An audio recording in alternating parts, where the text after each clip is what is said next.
Now. Welcome. Today we have Felix. Felix, you have 50 minutes. Take it away. Great, thanks. So let's start sharing my screen. Okay, let's see. Now it should work. Great. Okay, so thanks a lot. So my name is Felix. I'm a PhD candidate at the LMU in Munich. I'll be on the market this fall, but this is not my job market paper. It's a project that I'm very excited about, and that is joint work with Alina Zagimuldina, who's also in the audience today and who will answer some of the questions in the chat if you have some, and Monika Schnitzer. Please feel free to interrupt me at any time and just ask questions along the way. I'm very much looking forward to your comments. Now, this project is called "Does Tax Policy Work When Consumers Have Imperfect Price Information? Theory and Evidence." Now, to design optimal tax policy requires understanding the pass-through of taxes. Why is that the case? Well, the incidence of a tax might determine the corrective effect of Pigouvian taxes. So whether the party that's supposed to change its behavior actually bears the tax is important. If you want to use unconventional fiscal policy in order to stimulate demand, it's actually important to know whether consumers will expect prices to change after a tax change.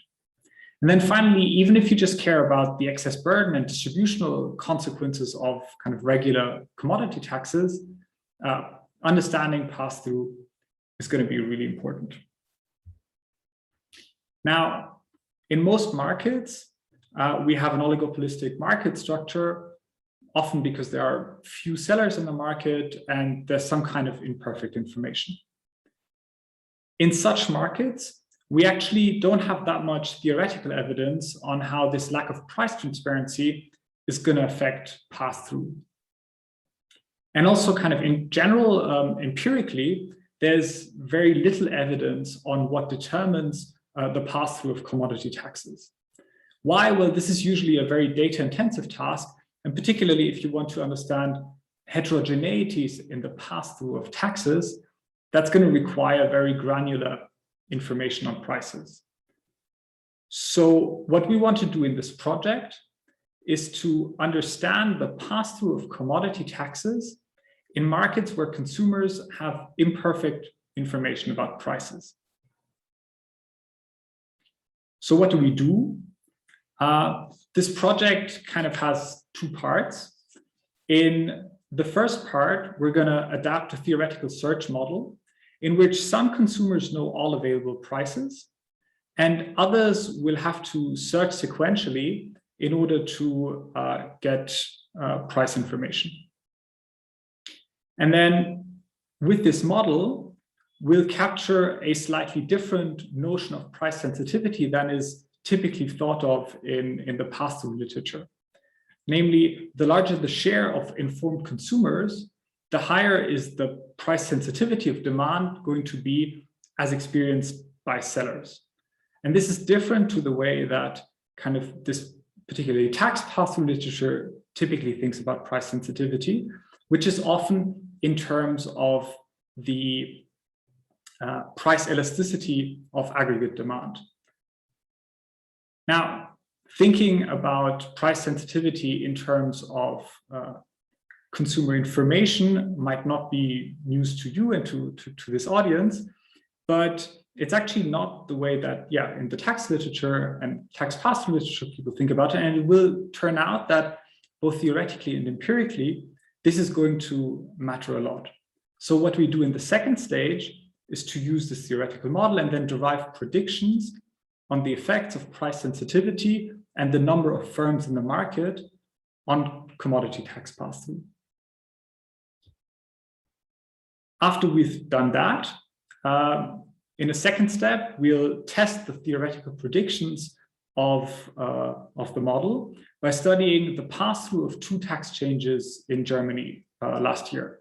So first, we're going to look at the decrease in the value-added tax rate in summer 2020 as part of the coronavirus relief measures in the retail fuel industry. And then we're going to look at a tax increase, which is going to be the re-increase of the value-added tax on the 1st of January 2021, and a simultaneous introduction of a carbon price per ton of CO2 on gasoline and fuel products. We're going to exploit a rich data set on station-level fuel prices, where stations in Germany are going to be our treatment group, and fuel stations in France are going to be the control group. And we'll be able to explore heterogeneities in the pass-through for different fuel types, which have differently price-sensitive consumer groups. And then finally, we'll look at the second dimension of heterogeneity in pass-through that I just briefly alluded to theoretically, which is the number of sellers in a market, which is also kind of a different notion of what might affect the intensity of competition here. And we'll look at whether the predictions here are in line with what we predict theoretically. Let me briefly talk about the literature that we relate to. So in terms of the theoretical model, this is going to be very close to the canonical consumer search model by Stahl, 89. And it's going to relate to a theoretical literature on tax pass-through with oligopolistic competition, but perfect information, such as in Whale and Fabinger. And so what we'll do here is to bring this analysis of pass-through and imperfect consumer information together. We also, our paper is also related to an empirical literature on tax pass-through that's quite rich and shows that there are asymmetries in pass-through, and sometimes looks at the at heterogeneities in pass-through with the intensity of competition. But there isn't really anything that tries to explain and even think about how maybe consumer information might affect pass-through rates here. So I'm just going to briefly stop here and ask whether there are any questions so far. If that's not the case, then yeah, so please interrupt me at any point in time when you have any questions, or I'm happy to hear your thoughts after the talk as well. So maybe one yes. question.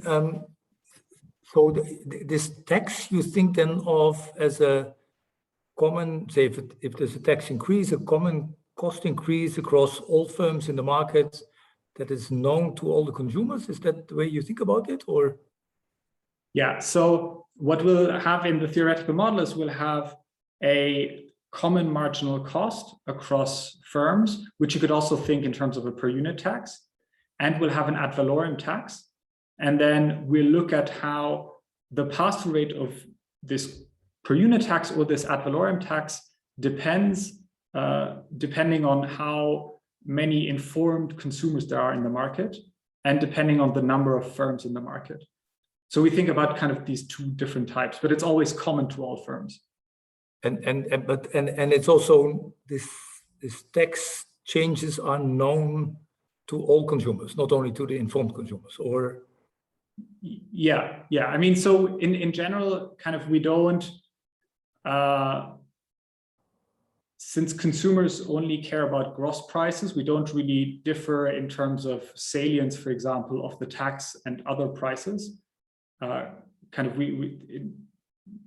yeah, for us, the consumers all know about these prices, but they don't really know what the price at the next station that they might drive to could be.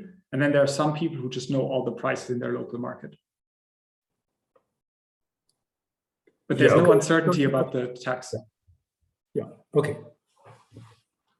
So a related question would be, and this is related to probably Martin's question and our papers together. Do you consider vertical relations as important in this? Because a vertical structure may have a different pass-through because of, right. Yeah. No. So we don't. Homogenization. There's. I mean, we had a couple of papers showing that the downstream firms have hard time passing through price increases. Yeah. No, so we don't kind of think about any type of vertical market structure here. There's going to be one supply level and then consumers on the other side. But that's not because gasoline market is like that. No, are gasoline stations vertically integrated? Some of them yes, some of them not. There are actually quite a few differences. So if I recall correctly, I think around 40% are independent. I mean, there are different models. There are some that operate under a vertically integrated brand, but are owned independently and set their prices independently. There are some where the price is set centrally. There are some that operate under their own brand and but get kind of their gasoline from one of the vertically integrated competitors. But we don't really look at that either theoretically or empirically here. Yeah, so in our JEA paper with Martin, we even have a situation where a vertical structure may have a zero pass-through. So to some degree, this could be important. Yeah, no, totally. So what we'll do later to kind of just maybe to prepare you on that. So the different fuel types and the differences in consumer information that we'll look at are actually all at the same petrol station. So what we'll try to look at empirically is differences in the pass-through rate for different consumer groups, holding kind of the supply structure fixed. Yeah. Okay. Okay, so let me jump into the theoretical model. So on the demand side, we'll have a consumer mass M. Each consumer is going to have a valuation upsilon for a homogeneous good, and inelastically demand 1 unit of that good. Some consumers are going to be shoppers, and there's going to be a fraction phi of shoppers. And these are going to be fully informed, and which means that they know all the prices in their local market. And so they're always going to buy from the lowest price seller. The rest of consumers are going to be non-shoppers. There's going to be a fraction 1 minus phi of them. And they draw a first price for free. And then they can draw new prices at a sequential search cost S. On the supply side, we have an infinite number of symmetric potential entrants. These firms can enter the market at a fixed entry cost F, and then they sell at a marginal cost C, and there's going to be an ad valorem tax tau here. And the marginal cost C is going to be homogeneous across firms. The game proceeds in 2 stages. So it's important here, and which is probably not really true for the gasoline market, that you assume that this cost is known to all the consumers. But in gasoline markets, it's probably the case that most consumers do not really know the cost, and this cost actually fluctuates quite a bit depending on the world oil market price. That is, so there are papers where you have indeed search with unknown costs of the of firms in the style model, and they show actually that these papers typically show that conclusions that you draw on the basis of the style model with known costs are quite a bit affected. Yeah. So it's true that kind of we assume that all firms have correct expectations of the distribution of prices, and that depends on the marginal cost C. So yeah, we'd have to look into how the predictions of the model might change if we let consumers differ in their expectation or their correctness of the expectation of marginal costs.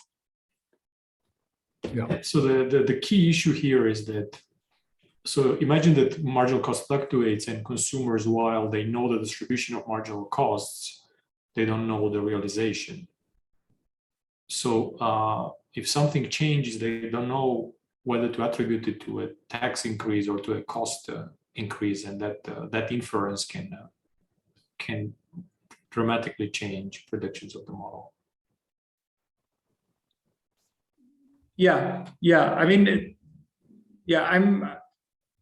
I'd have to think about it. I'm not sure whether it's actually going to kind of change our main results in the end. But yeah, I mean, that's a good point. I definitely have to think about it. I mean, it definitely will change the theoretical results. I don't know exactly empirically, but theoretically, this has been done and looked at. Yeah.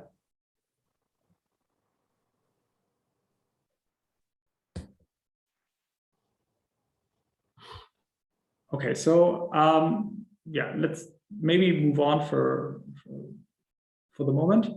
So on the supply side, we'll have a two-stage game. On the first stage, firms are going to decide whether to enter the market or not. And then in the second stage, firms are going to choose their prices and consumers are going to make search and purchase decisions. As is kind of typical in this literature, we're going to solve the game backwards and look for the subgame perfect Nash equilibrium of the game. Now, in the second stage, I'm just going to briefly characterize the pricing equilibrium here, the unique symmetric mixed strategy pricing equilibrium of the game, which if we'd set marginal cost and the ad valorem tax tau to 0, is simply going to be the symmetric mixed strategy equilibrium in the star model.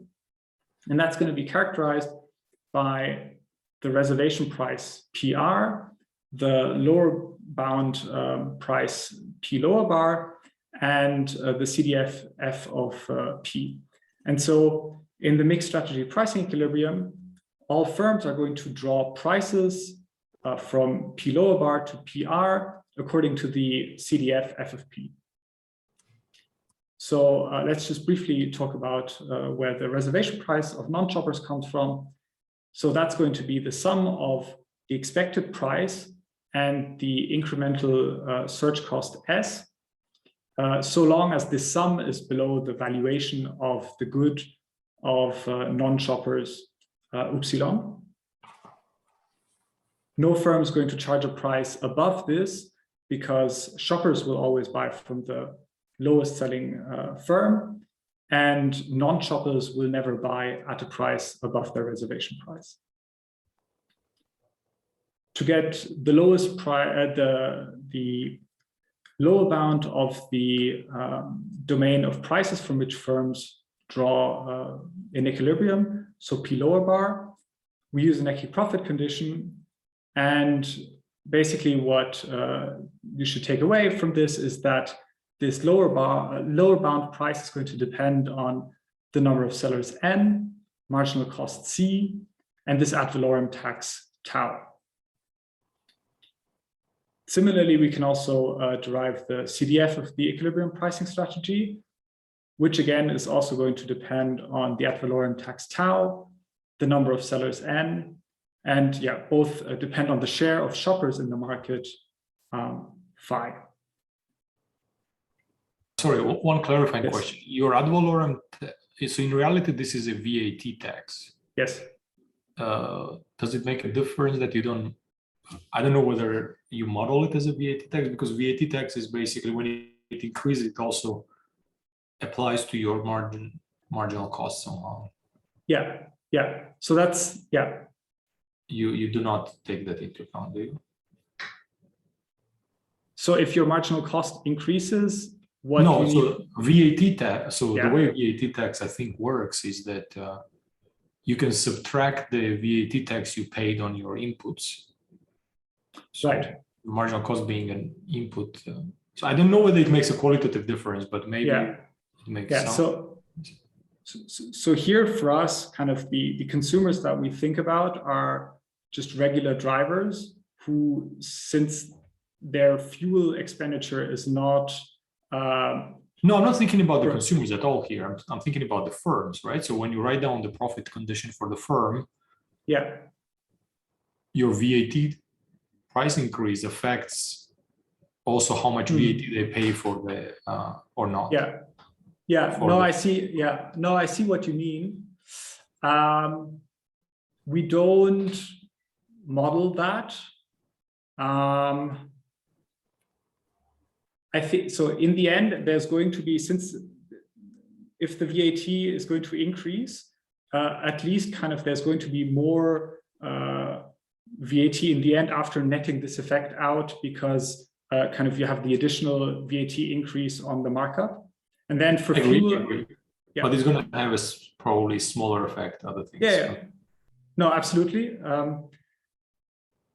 Kind of qualitatively, this shouldn't really change our results. It's going to kind of decrease the magnitude of this effect for sure, but kind of the direction should still be the same. So that I'm not questioning. I'm just wondering how seriously you will take them all, take them all when you look at the data. Yeah. Okay, so what we'll care about for then the empirical application is not necessarily kind of the magnitude or getting a particular pass-through rate, but to show qualitatively how this share of informed consumers and the number of sellers is going to move pass-through, so the direction. It's true that kind of if we want to get a very precise estimate of what to expect as kind of pass-through rate, then we should take all of that into account. But we're not going to calibrate this and then look for a particular number. It's more about the direction, and that direction shouldn't change even with that. Okay. So then what we can also derive from these pricing equilibria is the expected price, which is going to be the price expected to be paid by non-shoppers, and the expected minimum price, which is going to be expected to be paid by fully informed shoppers. Now, we'll derive later how the share of shoppers in the market is going to affect the pricing distribution and also these two objects. We'll also want to think about how the number of sellers N is going to affect the expected price and the expected minimum price. Since these expressions are fairly complicated, we don't have an analytic solution for this. However, we'll show in simulations how the number of sellers N is going to affect these two expectations. And then finally, we also have an entry stage. This isn't really going to be very important in our analysis, because we're going to just look at short run reactions to tax changes on prices. But it's just to give you kind of a notion on where differences in the number of sellers in different markets come from. And that's going to mainly be driven by this share of M, so the market size, over the fixed cost of entering F. So this is kind of going to shift around how many firms we expect to see in a local market. Okay, so let's get to kind of the first proposition, which is maybe fairly obvious. So with the share of shoppers phi being between 0 and 1 for any tau hat, so ad valorem tax tau hat greater than tau, the minimum element of the support of the equilibrium pricing strategy P lower bar hat is going to be greater than P lower bar. And the Nash equilibrium pricing strategy with tau first order stochastically dominates the pricing strategy with tau hat, which is going to mean that if we increase the ad valorem tax tau to tau hat, that's going to shift the entire distribution, the entire equilibrium distribution of prices towards higher prices. And this is kind of illustrated here for the CDF of the equilibrium pricing strategy, where the solid green line shows the CDF for a fixed ad valorem tax tau, and then it moves to the right to this dashed yellow line, towards higher prices for a tax rate tau hat. Why is the reservation price, at least if I understand this picture correctly, the reservation price is independent of the tax? Is that correct? In this simulation now, that's just going to depend on how the, so here we set it in a way that the V here. yes, exactly. Okay. For different values, that's going to be different, but it's not going to change the qualitative results here. But generally, if the upper bound is given by the reservation price, then the reservation price should shift with the ad valorem tax. Yeah. No, absolutely. That was just to simplify the simulation here. Yeah. So the common wisdom from kind of this theoretical setup with perfect information is going to be the higher the price elasticity of aggregate demand, the lower the commodity tax pass-through is going to be. What we do in this model is to set the aggregate demand fixed for prices below the reservation price. And so residual demand per seller is only going to depend on price sensitivity of consumers reflected by the share of shoppers and search costs of non-shoppers. And so here, the higher the price sensitivity is going to be, the higher the intensity of competition is going to be. However, what we can't do and what would be very quick to think about is to simply say, well, better informed consumers here is just going to be like increasing the number of firms, because that's actually going to have quite different effects here. So kind of what we get here is the more price sensitive consumers are on average, the higher is the pass-through rate. I'm just going to summarize the proposition, which is going to show us this. So if the share of shoppers phi equals to 0, then the pass-through of an ad valorem tax rho of tau is going to be 0. If the share of shoppers equals to 1, so everybody is fully informed, then we'll have full pass-through. And then as phi moves towards 1, the pass-through rate is going to move towards 1. Why is that the case? Well, if nobody is informed about prices, then the price equilibrium is going to be a degenerate distribution at the monopoly price. If everybody knows prices, then if we have at least 2 firms, the price equilibrium is going to be a degenerate distribution at the perfectly competitive price.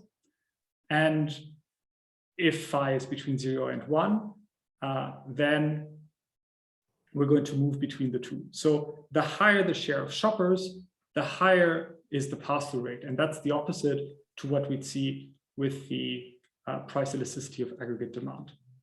Sorry, just a clarifying question. How do you define pass-through for an ad valorem tax? For unit tax, I understand €1 increase in the tax results in X euros. How do we do it for ad valorem?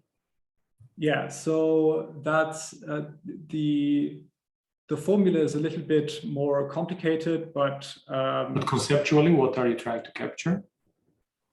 If we increase the ad valorem tax by 1 percentage point, how is that going to affect the equilibrium prices? In which sense? Percentage-wise? So let's say, sorry, if 1% increase in ad valorem tax results in 1% increase in final price, you call this perfect pass-through, or what is the perfect pass-through? Yeah, so let me just think about it. No, so what we'd call perfect pass-through is if the ad valorem tax increases in a way that so if kind of the net price does not decrease and stays fixed, then that would be perfect pass-through. So if the producer doesn't bear any cost of the change in the ad valorem tax. So that means that the price increases by as much as the marginal cost has increased? Or wait, so marginal cost has stayed the same? So price times 1 minus the ad valorem minus marginal costs stays constant. Yeah. If the net price stays fixed, if the ad valorem tax changes, then we have full pass-through. Yeah. So if you treated, if you had a VAT, this would be different. If that's in the marginal cost, you mean? Yeah. No. If Yeah. I mean VAT is affects. Yeah. Normally it affects everything from top to bottom. Yeah. No, I see what you mean.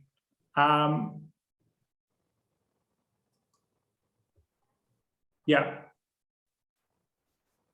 I'd have to look at our empirics and how much that's going to change things if it does, but I completely get your point. Yeah.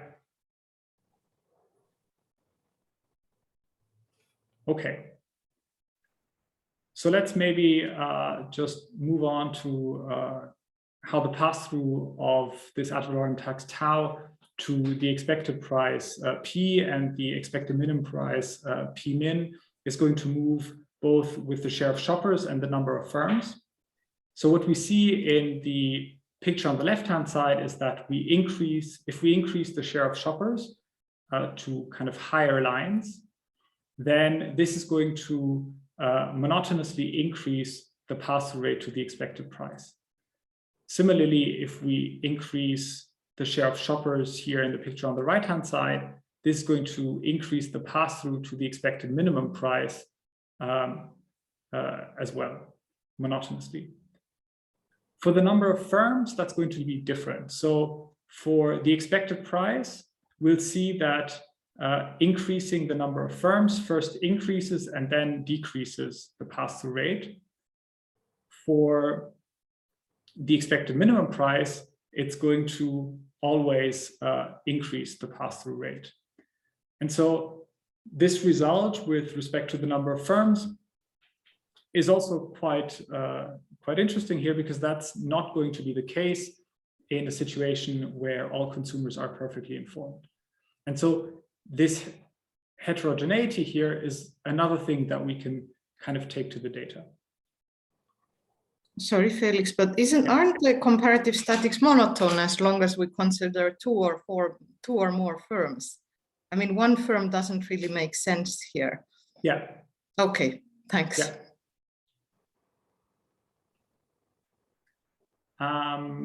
Yeah. So let's move to the data and the descriptive evidence next. So we're going to look at two tax changes. First, the tax decrease, which was a temporary decline in the value-added tax from 19% to 16% between the 1st of July and the 31st of December 2020. And then a tax increase, which is an increase in the value-added tax back to 19% on the 1st of January 2021. And at the same time, there was the introduction of a carbon price of 25 euros per emitted ton of CO2 on oil, gas, and fuel. And so what we do in the paper that I haven't spoken about today is that kind of the theoretical predictions on the determinants of the pass-through for a per unit tax of this change in C is qualitatively the same as for the ad valorem tax, which is, what I mean by this is that this pass-through is also going to increase if we increase the share of shoppers. We use administrative data on E5, E10, and diesel prices for all fuel stations in Germany and France. E5 is a type of gasoline with an ethanol share of 5%. E10 is a type of gasoline with an ethanol share of 10%. This was introduced in Germany in 2011. And then there's diesel. This is a different type of fuel. Let me just briefly talk about kind of the differences of these products. So between gasoline and diesel cars are typically more expensive than gasoline cars. However, the marginal cost of driving is lower for diesel than for gasoline. So you can view buying a diesel car as kind of a fixed cost investment in order to decrease your marginal cost. And we also see from administrative data that the average kilometers driven by diesel versus gasoline drivers in Germany per year is twice as high for diesel than for gasoline. And so this means that kind of the incentive to become informed about prices is higher for diesel drivers because they have a higher potential to actually save money than for gasoline drivers. And we have some descriptive evidence to back up this notion that diesel drivers might be more interested in learning something about prices. So this is from 2015, so a few years before our observation period. But here, for one of the smartphone apps that aggregate all price information on fuel prices in the German market, we know the number of searches by fuel type, and we divide this by the number of vehicles in circulation by fuel type. And so the solid green line shows you the, I'll call it search intensity for diesel vehicles, and this dashed red line for gasoline vehicles. And what you can see is that the search intensity for diesel vehicles is around 50% higher than for gasoline vehicles. Quick question about that. This Yeah. is number of searches looking for the price. If diesel vehicles are driving more and filling up more, would that give this even if there is the same search intensity for both? Because you're dividing by the number of cars, not the number of fill-ups. Yeah. So that could explain part of it. That's a good point.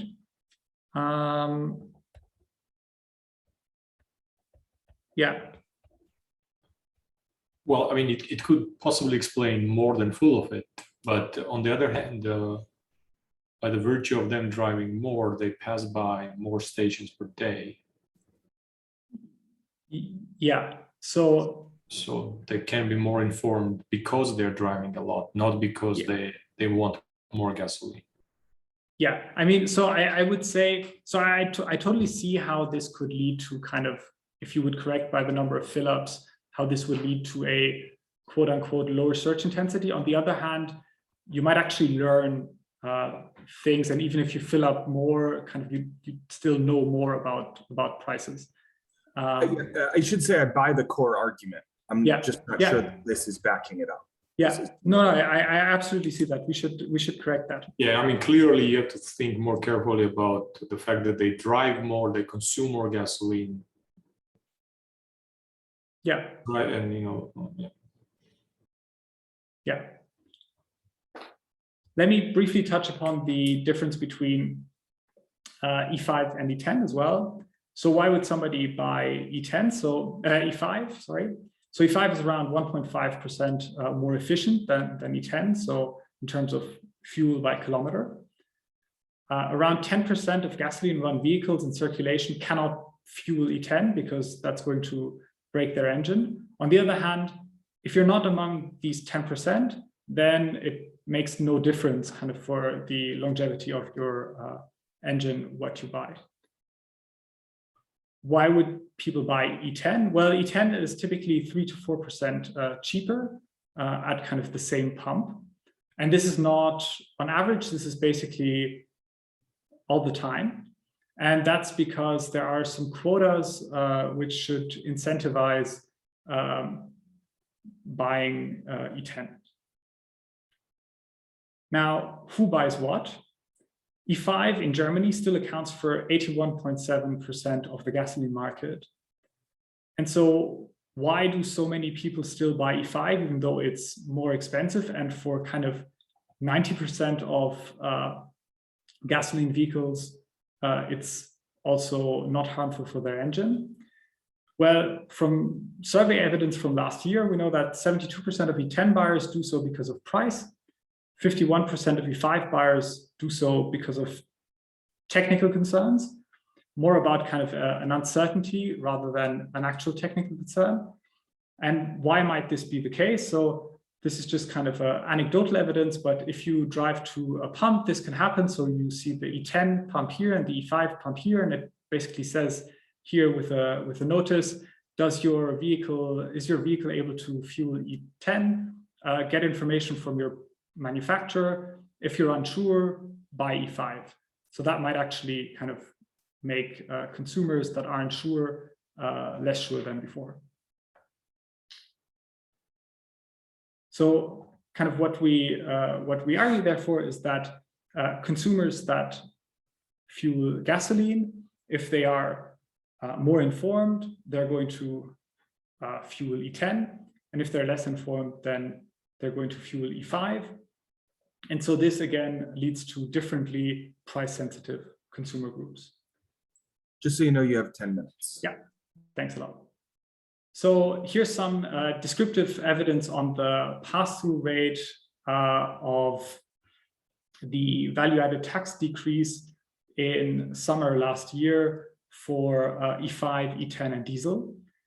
And so on the x-axis, you see time. On the y-axis, if we see these lines around -100, then this would mean full pass-through of the value-added tax decrease. These are always differences of German prices with respect to French prices, and then normalized by the tax rate. And if we see the lines around 0, then this would be no pass-through. This is not yet corrected for any other effects. And so that's why you shouldn't interpret the magnitudes too much.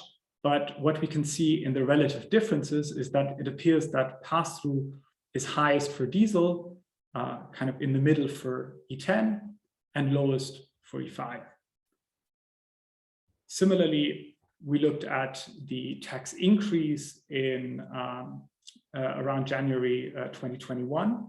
Here there seem to have been some anticipatory effects, which I won't be able to get into today. So later in the econometric analysis, we'll drop the last 2 weeks of December. But again, it seems like there is less of a difference between E5 and E10, but certainly kind of a higher pass-through of the tax change for diesel. So this we see here descriptively, both for the tax increase and the tax decrease. Let me now move on to kind of our econometric strategy and the results of that. So we use a synthetic difference in difference design. What does that mean? This is kind of a regular difference in difference strategy where we have fuel stations in Germany as the treatment group, fuel stations in France as the control group, but we can optimize, we have an algorithm that optimizes the weights of these control stations in France in order to better match the potential pre-trends in the treatment group. Other than that, it's just a regular difference in difference. So here is the table with our main results. The first 3 columns give you the pass-through, the reaction of prices and the pass-through rate for E5, E10, and diesel of the tax decrease in summer 2020. The last 3 columns give you the same for the tax increase. And I'm actually going to focus now here on this row where we have the pass-through rates. They just immediately follow from the tax changes that we estimate. And so here are both the point estimates and then the 95% confidence intervals for them. And what we see is that for the tax decrease, we estimate a pass-through rate of 34% for E5, 52% for E10, and 79% for diesel. And then for the tax increase, we estimate 68% for E5, 75% for E10, and 90% for diesel. Now, can I ask again yes. about these percentages? So suppose, just to make things simple, so suppose the okay, so the tax went down, whatever, from 19 to 16 or 13 or something like this. Yeah. So again, what does this 34% mean? It means that if we take the difference between the net and the gross price before, and then the change in the difference between the net and the gross price after, and we think about who bears which share of this difference, then this would mean that 34% of this difference was borne by producers, and sorry, here by consumers, and the rest by producers. Okay, I think I see. Okay, thanks. Yeah. And so what we see is that, yes, the pass-through rates are higher for the tax increase than the tax decrease. That the model won't say anything about. But what we do see for both tax changes, and the model does say something about this, is these relative differences in the pass-through rate by fuel type. So at this stage, it's clear that you need to think about some kind of cost uncertainty. The papers that Martin was referring to, oftentimes they get this rockets and feathers kind of effect, which is that if marginal cost increases, that's transmitted to consumers more, and the marginal cost decreases are not. Yeah. So I don't know whether this goes in the same direction. It's so tax reduction has higher pass-through. Is that what you have? No. So what we have is that the tax increase has a higher pass-through. So that's right. Decrease. So tax decrease that has lower pass-through. So that's basically in line with that logic of rockets and feathers. Yeah, we'd have to look at that. So there's a recent JP paper that kind of documents this asymmetric pass-through for value-added taxes, but doesn't actually have, I mean, it rules out a couple of theoretical explanations, but doesn't actually have one for it. But I'd have to look at the, we'd have to look at the rockets and feathers literature and see kind of whether that gives a better explanation here. That's a very good point, thanks.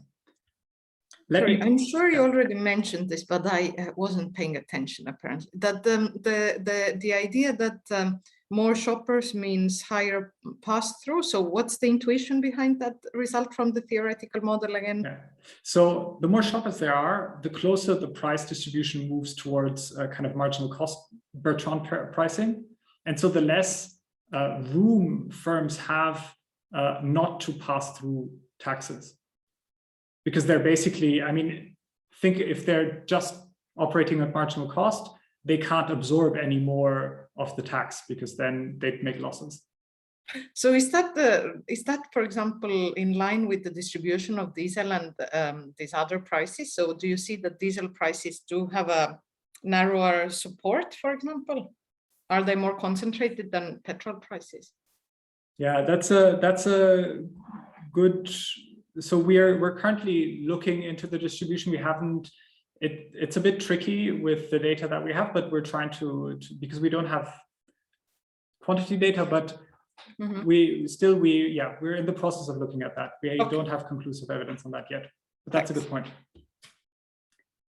Okay, let me just quickly move on to get kind of to the final results. So the only thing you should take out of these two pictures is that these heterogeneities in pass-through are pretty constant over time and persistent.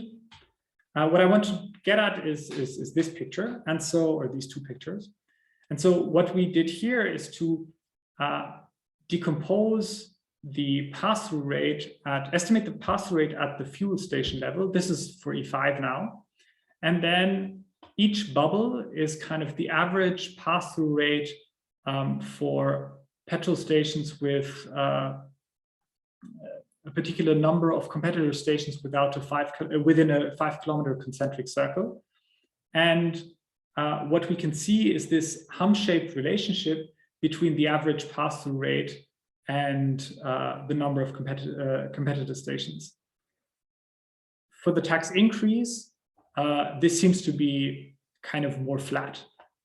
In any case, it's not what we'd expect to see in a model with perfect information. Now, Eva is completely right in pointing out earlier that the theoretical model only shows this non-monotonicity at kind of 2, but this is mainly driven because of our very simplistic modeling of demand. So in the original Stahl model for prices, there's also this non-monotonicity, this hump shape, and there for more complex demand models, it's not actually at 2, but it's at some n star. So that's why kind of this empirical shape that we see seems to be driven by how information is at play here. So let me briefly conclude. So we have 2 theoretical predictions here: higher pass-through rate for more price-sensitive consumers, and a hump-shaped relationship between pass-through and the number of sellers.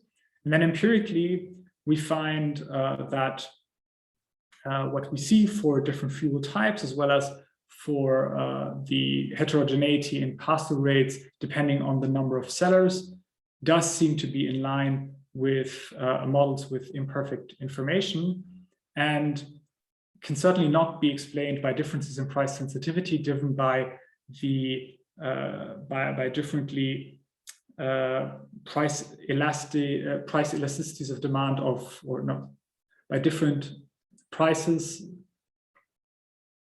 elasticities of demand of aggregate demand. Sorry, price elasticities of aggregate demand. Okay. Now, what implications does it have for public policy? First, the extent to which commodity taxes are passed through depends on the price sensitivity of consumers, and of course also by the price elasticity of aggregate demand, even though we kind of did not model it here. And so if you think about unconventional fiscal policy or optimal Pigouvian taxes, or also just the distributional consequences of commodity taxes, imperfect information is going to be important here on who's going to bear these taxes and how effective these measures are going to be. And so we try to outline why this should be taken into account in these cases. Many thanks for your comments so far, and I'm very much looking forward to hearing more. Thanks a lot for attending. Thank you. We now open it up to questions. I'll just stop sharing, then I can actually see you.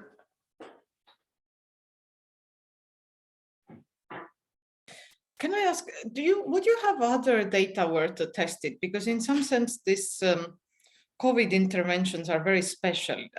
I, as a consumer, expect these tax decreases to be passed on basically 100%, because that's the point, right?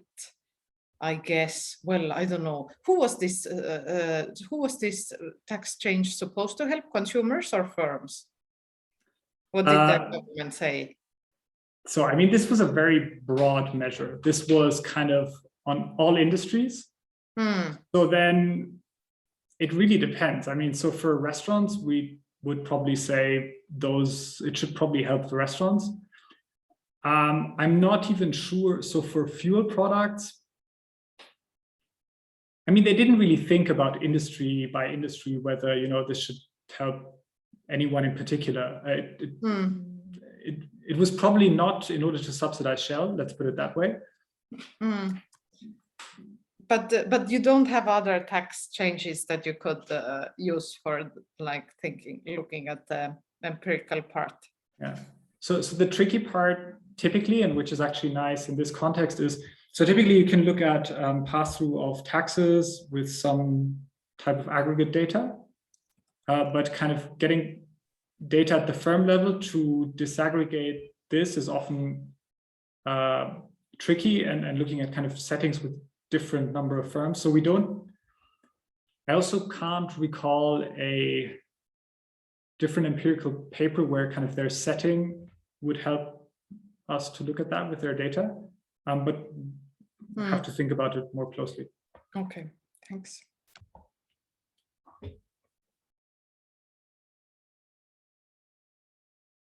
I do want to echo, though, going back to whether the tax change is really known to the consumers.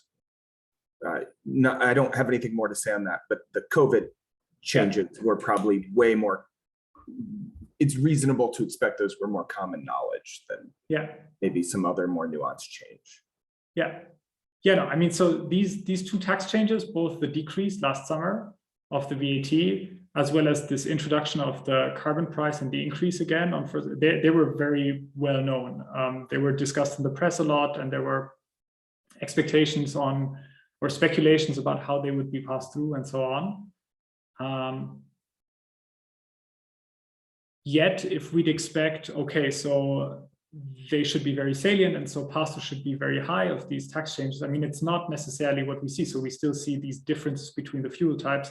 We see that for E5, for example, pass-through was actually fairly low, even though it was very well known that the VAT was decreased. So kind of a math question. Would it have mattered for almost everything you did here if you did, C plus tau instead of C times 1 plus tau? Yeah, I know it's a different tact, but I mean, the model I think would remain largely unchanged. The predictions would be largely unchanged. And your definition of pass-through would be unchanged. Yeah. So in the paper, we do that. So we look at an increase from tau to tau hat, and we look at an increase from C to C hat, which is basically kind of C plus tau. And yeah, so I mean, the particular pass-through rate is different, but kind of how the number of sellers or the share of shoppers is going to move, the direction in which it's going to move pass-through is the same. But how you calculate your pass-through is on the change to the combined value, whether it would be C plus tau or C times 1 plus tau. Yeah. And so I'm just saying, I think I would just have done C plus tau and said, you can see how you can transform this to be equivalent. Yeah. Because I too was wondering, are you going to define pass-through differently? And in the end, you're really just defining pass-through, looking at the change in price versus the change in C times 1 plus tau, assuming I'm understanding it right. And you're looking at that percentage. And so you really are doing almost the exact same math, but the tax is different. Yeah. Because that added an extra layer for me of trying to think through what I'm missing when I'm listening, at least for me. Yeah, no, that's very helpful. We might, that makes sense. Going back to the other question, are there lower, I think you may have answered this, are there generally lower markups with diesel? Like, not even talking about the volatility, just saying, it's, I think, pretty easy to figure out what the cost of diesel is.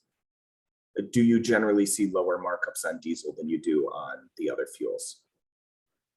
Yeah, so, I mean, we try to estimate that. I don't even necessarily mean with your data. I'm asking a more general empirical question of whether there is evidence that the markups are significantly smaller. Because if it doesn't hold there, then the story kind of breaks down a bit. Yeah, I mean, there's still kind of, so there are also differences in quantities, which are going to affect kind of how much your markup needs to cover. And typically we'd need a higher markup there for diesel because that's, I mean, only 30% of drivers drive a diesel car. But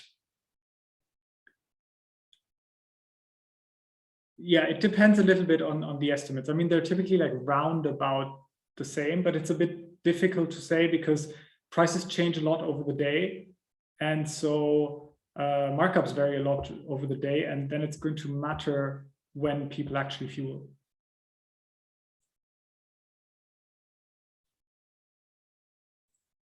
Any other questions before I cut the recording, and then people can continue to ask questions? Okay. I'm going to